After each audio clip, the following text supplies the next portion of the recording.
राहुल गांधी और कांग्रेस पार्टी का जो नकारात्मक राजनीति है वह देख पा रहे हैं, और आम आदमी पार्टी और मनीष सिसोदिया, इनका जिस प्रकार से ड्रामेटिक पॉलिटिक्स है, नौटंकी से भरा हुआ राजनीति है, वह भी आज हम टेलीविजन के माध्यम से देख पा रहे हैं। दोनों विषयों को आपके सामने रखूंगा। पहले, आदरणीय राहुल जी, जिस प्रकार से हमने कांग्रेस के अधिवेशन को देखा है, कांग्रेस के अधिवेशन में जो भाषण की श्रृंखलाएं चल रही है, the string of speeches in the Congress plenary, ऐसा प्रतीत होता है मानो हिंदुस्तान डूब चुका है। ऐसा लगता है मानो हिंदुस्तान बर्बाद हो गया है। ऐसा लगता है मानो हिंदुस्तान में हर व्यक्ति परेशान है, हर व्यक्ति कायर है, हर व्यक्ति कहीं ना कहीं गम में डूबा हुआ है, परेशानी में डूबा हुआ है। एक तरफ पूरा विश्व आज हिंदुस्तान को ब्राइट स्पॉट कहने में और ब्राइट स्पॉट मानने में लगा हुआ है, वहीं दूसरी तरफ कांग्रेस पार्टी, हिंदुस्तान की इकोनॉमी सबसे पीछे है, हिंदुस्तान आगे बढ़ नहीं सकता है, हिंदुस्तान बर्बाद हो रहा है, हिंदुस्तान तबाह हो गया है, इस प्रकार के विषयों को स्पीचेस में रख रहे हैं। राहुल गांधी जी ने आज जिस प्रकार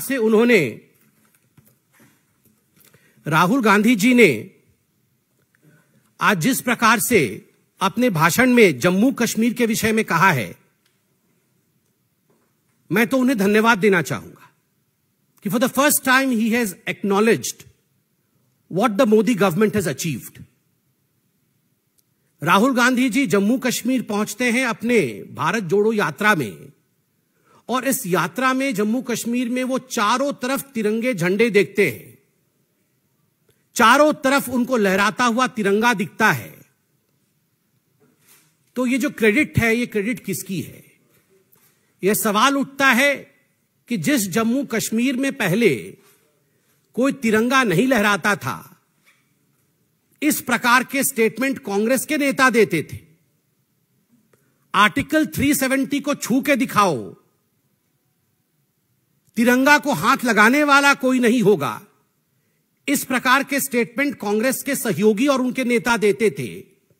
आज अगर उसी जम्मू कश्मीर में कांग्रेस पार्टी को हजारों हजार तिरंगे दिख रहे हैं, तो स्वाभाविक रूप से इसके पीछे क्या कारण है, इसकी चिंतन भी राहुल गांधी को करना होगा।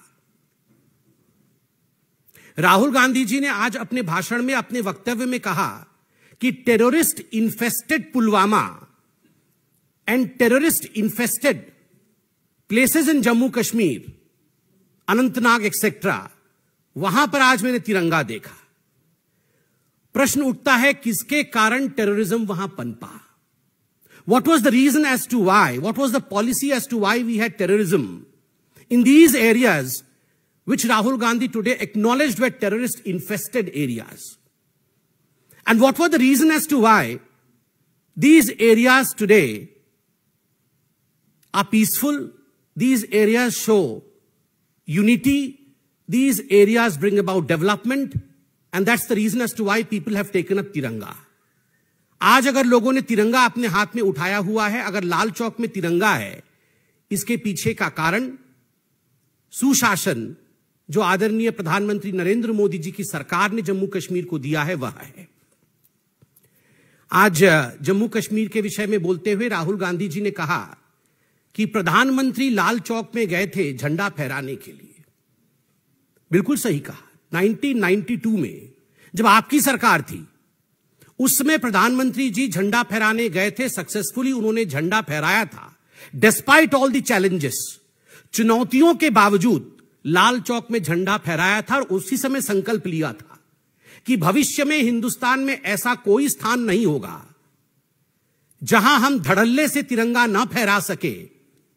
और शायद इसी अनुभूति के कारण प्रधानमंत्री नरेंद्र मोदी जी ने हर घर तिरंगा, इस कार्यक्रम को भी अंजाम दिया, और जम्मू कश्मीर में हमने लाखों तिरंगे हर घर तिरंगे के अंतर्गत देखा, और वही राहुल गांधी जी की भी अनुभूति रही। तो कहीं ना कहीं उन्होंने धन्यवाद दिया है to the Narendra Modi government. China के विषय में राहुल गांधी जी ने कहा, मुझे तो आश्चर्य लगता है। राहुल गांधी जी ने कहा कि कमजोर देशों को मारना और शक्तिशाली देशों के आगे झुक जाना। The first clarification that Bharatiya Janata party would demand out of Congress party is, ये कमजोर देश ऐसे कौन है जिनको भारतीय जनता पार्टी की सरकार मार रही है? क्या वो पाकिस्तान को कमजोर देश मानते हैं? It's a terrorist state. Pakistan had sent terrorists to India, unleashed mayhem in India. Pakistan ने आतंकवाद को भारतवर्ष में प्रवेश करने का मौका दिया और जम्मू कश्मीर में अशांत वातावरण पैदा करने के लिए अगर कोई जिम्मेदार था तो वो पाकिस्तान है।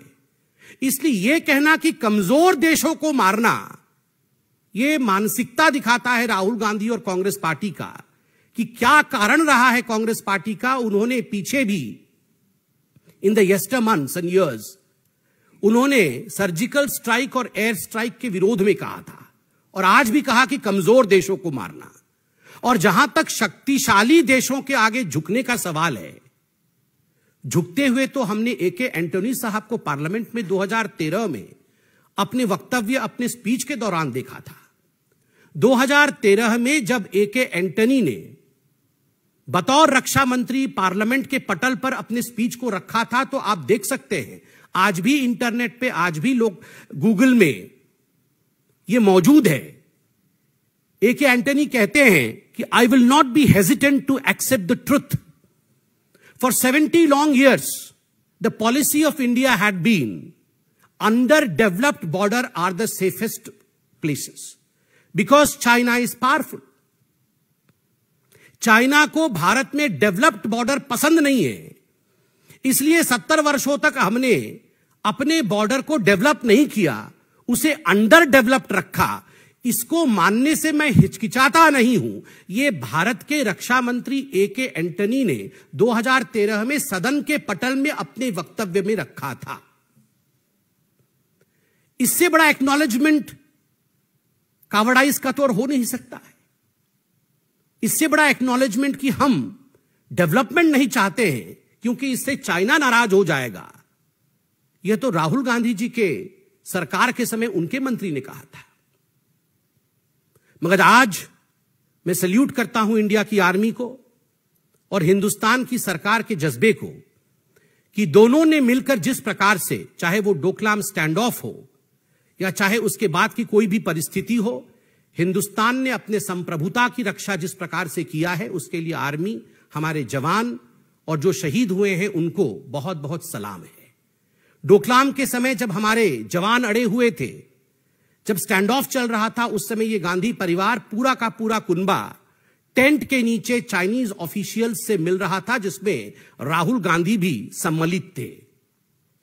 केवल इतना ही नहीं, 2008 में सोनिया जी और राहुल गांधी जी ने जाकर शी जिनपिंग के साथ, चाइना के कम्युनिस्ट पार्टी के साथ जिस प्रकार का करार किया था, जिस प्रकार का मेमोरेंडम ऑफ अंडरस्टैंडिंग किया था, यह भी हम सबने सचित्र देखा है। We have seen this with pictures. Rajiv Gandhi foundation, जो इनके परिवार का फाउंडेशन है, उस फाउंडेशन में करोड़ों रुपए चंदा चाइना से लेने का काम गांधी परिवार ने किया है। यह सब भी हमने देखा है। इसलिए कौन कमजोर है और कौन शक्तिशाली है, यह राहुल गांधी बताना बंद करे। जहां तक the interests of India is concern, जहां तक भारत की संप्रभुता और भारत का विषय है, आज हिंदुस्तान नरेंद्र मोदी जी के प्रधानमंत्री काल में एक सक्षम देश है जिसने अपने आर्मी को फ्री हैंड दिया हुआ है। बंधुगण, वैसे कभी कभी तो राहुल गांधी के मुख से भी सत्य निकल ही जाता है। आज उन्होंने सत्याग्रह को मरोड़ करके सत्याग्रह किया, और पहले तो सत्याग्रह क्या होता है उन्होंने खुद ही बता दिया कि सत्याग्रह मतलब हम सत्ता के लिए आग्रहित हैं, और खुद ही कांग्रेस पार्टी की पॉलिसी को उन्होंने हमारे सामने रखा। बाद में शायद किसी ने बगल से इशारा किया कि अरे राहुल जी आपने गलती किया है, तो तुरंत उन्होंने उसे अमेंड करने की कोशिश की, मगर एक पल के लिए तो सत्य उनके मुख से निकल ही गया था। कौन 70 वर्षों तक सत्ता के लिए आग्रहित था और सत्ता में बने रहने के लिए कुछ भी कर गुजरने के लिए तैयार था, यह राहुल गांधी और गांधी परिवार से बेहतर कोई नहीं समझ सकता। राहुल गांधी जी ने कहा कि उन्होंने बहुत सोचा यात्रा के दौरान कि मेरी जिम्मेदारी क्या है। यह सोचने में राहुल गांधी जी ने बहुत देरी कर दी। 52 इयर्स के होने के बाद, 52 साल के होने के पश्चात उन्होंने सोचा कि मेरी जिम्मेदारी क्या होनी चाहिए। कांग्रेस के अध्यक्ष रह चुके राहुल गांधी ने अध्यक्ष पद को त्यागने के पश्चात सोचा कि मेरी जिम्मेदारी क्या होनी चाहिए। मैं बताता हूं राहुल जी, जहां तक जिम्मेदारी अर्थात रेस्पॉन्सिबिलिटी का सवाल है, कांग्रेस का एक ही मोटो है, गांधी परिवार का एक ही मोटो है और वही आपका भी मोटो है, पावर विदाउट रेस्पॉन्सिबिलिटी। सत्ता जिम्मेदारी के बिना, जिम्मेदारी लेंगे नहीं और सत्ता चाहिए। आप सोच के देखिए, इस प्लेनरी सेशन में भी कहने को तो खड़गे जी अध्यक्ष हैं, किंतु पूरा का पूरा प्लेनरी सेशन लगता है मानो गांधी परिवार के इर्द गिर्द ही चल रहा है। कमल की पंखुड़ियां बिछाए जा रहे हैं किलोमीटर किलोमीटर तक, ताकि गांधी परिवार उस पर चल सके। तो रेस्पॉन्सिबिलिटी विदाउट पावर, यही आपकी जिम्मेदारी थी और यही आपकी जिम्मेदारी है राहुल जी। राहुल जी ने कहानी सुनाया। उन्होंने कहा कि मैं तो कश्मीर से कन्याकुमारी तक के सफर के बारे में सोच रहा था और उस समय मेरे 25 फीट इस तरफ, 25 फीट इस तरफ, 25 फीट इस तरफ और 25 फीट पीछे ये मेरा घर बन गया और मैं इसी घर के साथ चला। राहुल जी, हमारी भाषा में इसे प्रचारक कहते हैं।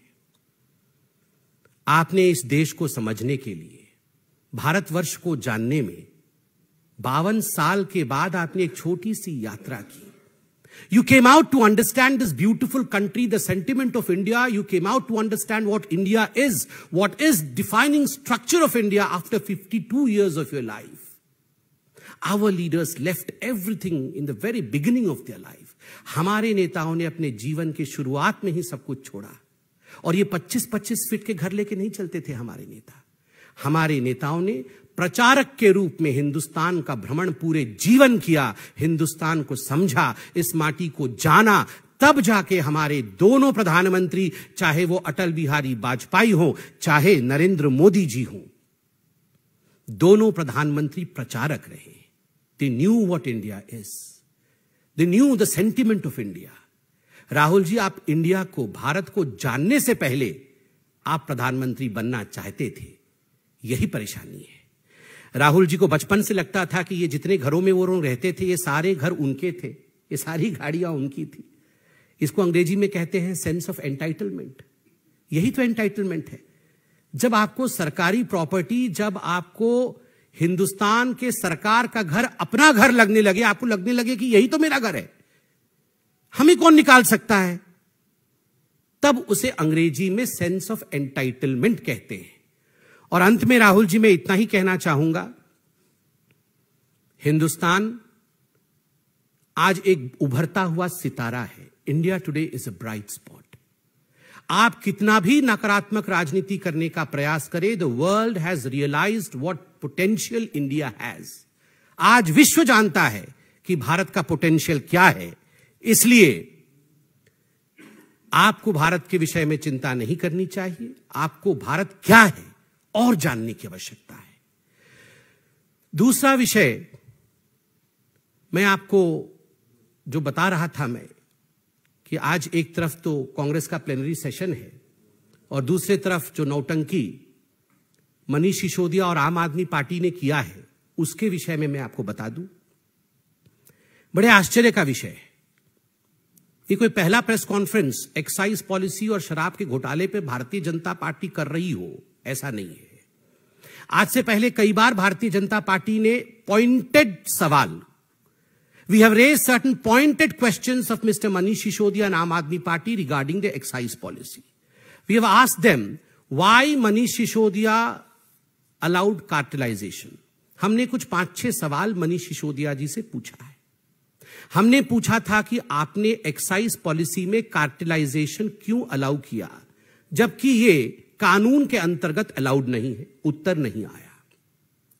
हमने मनीष सिसोदिया जी और आम आदमी पार्टी से पूछा था कि आखिर क्या कारण था कि कानून को ताक पे रख के आपने मैन्युफैक्चरर्स को रिटेल के सेक्टर में उतारा और जिसके कारण इतना बड़ा घोटाला हुआ?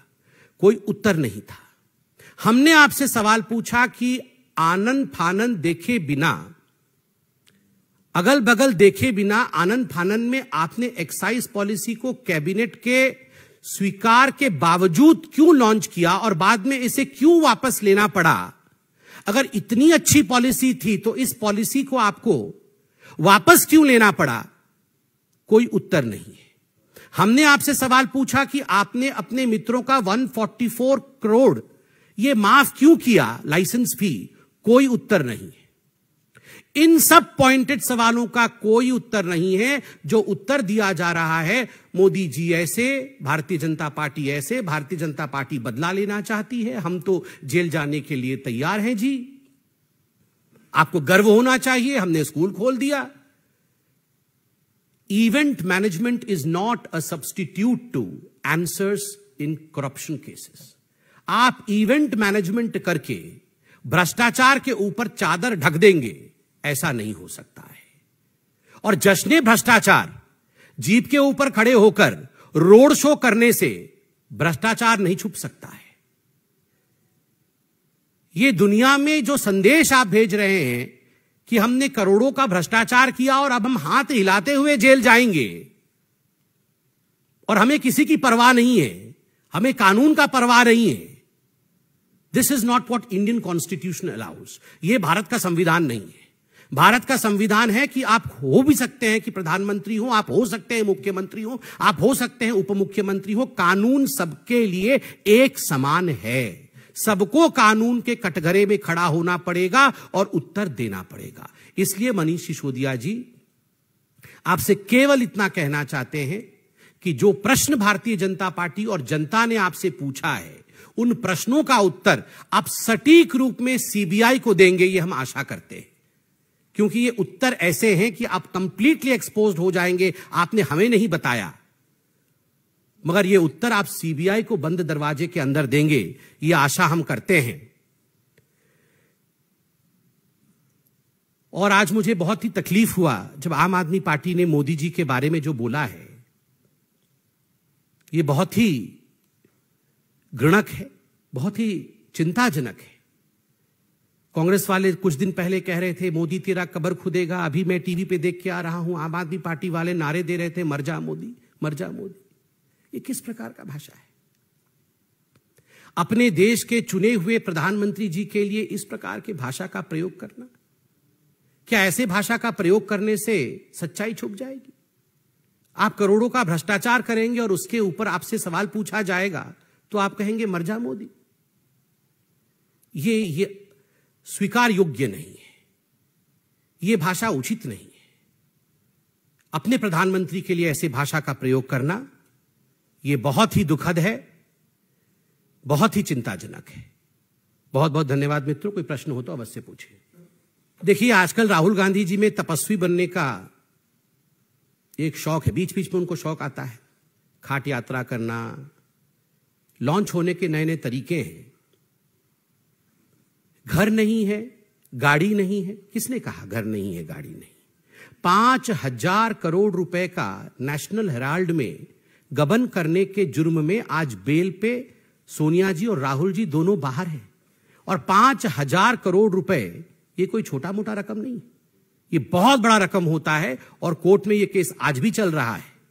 और सरकारी घरों को अपना घर मानकर उस पर बैठ जाना, यह भी आज राहुल गांधी जी ने स्वीकार किया है। No, of course, this is abysmally low. Such kind of language used by politicians, where you want death for your prime minister, where the Congress party says, Modi tera kabar khudega, and where the Aam Aadmi party says, Marja Modi, this is despicable. और पहली बार हिंदुस्तान की राजनीति में प्रधानमंत्री जी के लिए इस प्रकार की भाषा का प्रयोग हो रहा है। यह कहीं ना कहीं इन राजनीतिक दलों के असली मानसिकता को दर्शाता है। आज मोदी जी भ्रष्टाचार के विरोध, आज मोदी जी इकोनॉमी के फेवर में खड़े हैं, तो उनके लिए इस प्रकार के भाषा का प्रयोग करना, मुझे लगता है यह कहीं ना कहीं बहुत बड़ा विषय है और देश की जनता इसका उत्तर देगी। देखिए, ये तो केजरीवाल जी इससे पहले सत्येंद्र जैन जी के लिए भी कह रहे थे, आप याद करिए। कि ये सब मनगढ़ंत कहानी है। अभी भी सत्येंद्र जैन जी मसाज इत्यादि लेकर जेल में ही है। ये तो केजरीवाल जी, याद करिए, उनके जितेंद्र तोमर जी मंत्री थे, कानून मंत्री, उनके लिए भी कह रहे थे कि उनकी डिग्री भी सच्ची है। ये तो भारतीय जनता पार्टी केजरीवाल को समाप्त करना चाहती है। बाद में उनको उनके मंत्री को हटाना पड़ा। राशन कार्ड बनाने के लिए संजय सिंह जी उनके मंत्री थे, संजय कुमार जी, उनके लिए भी इसी प्रकार के भाषा का प्रयोग केजरीवाल जी ने किया था। बाद में उनको भी हटाना पड़ा, सुनील जी को, संदीप जी को।